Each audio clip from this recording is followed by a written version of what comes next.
Welcome to the Pilot Forge. We are going to elaborate a little bit on TVMDC. Now, we covered TVMDC last time, and remember it stands for True Variation, Magnetic Deviation and Compass. It's the way variation works so that we can use it in the aircraft, right? Effectively, in the aircraft, we have a compass which aligns itself to magnetic north. And on the ground, we plan using charts which are aligned to true north. So we need to find the variation which is given on the maps to find out what the magnetic directions to steer in the cockpit would be. Similarly, we apply deviation to get the correct compass readings that we can finally use in the aircraft to fly. Alright, now the reason why I'm elaborating on this is because a couple of my ex-students have asked me to elaborate a little bit because it can be a little confusing as to how variation and deviation works, especially if you're given these kind of diagrams. Alright. Now, what I've drawn up is the direction of travel. You can see that the direction of travel is around about 135 degrees, okay? Now, this direction of travel is measured from true north, therefore it is going to be true direction. What you can see is that the magnetic north in this case is to the right.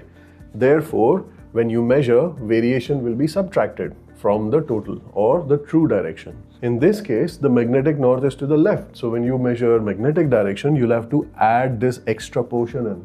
Therefore, variation to the west is best. You have to add it into the true direction. Okay? And in this case, magnetic variation is 0. So true direction is the same as magnetic direction. So we spoke about how variation works. Deviation also works the same way.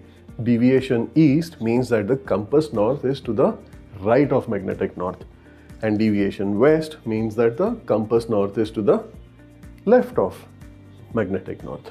Alright, so I've got a few problems put up over here. Try them out. If you get them all right, no problem whatsoever. But if you make a mistake, don't beat yourself up. It's a great place to make mistakes. I'll give you the answers after. You can compare. And if you do find that you need an explanation or some help, do not hesitate. Feel free to contact us, okay? Now, true variation, magnetic deviation and compass. If your heading is going from true to compass, you have to subtract the easterly variation and you have to add the westerly variation or deviation. But in case you're going from magnetic to true or from compass to true, the subtraction on east and the addition on west reverses. So you have to be very careful when you do these problems. Alright?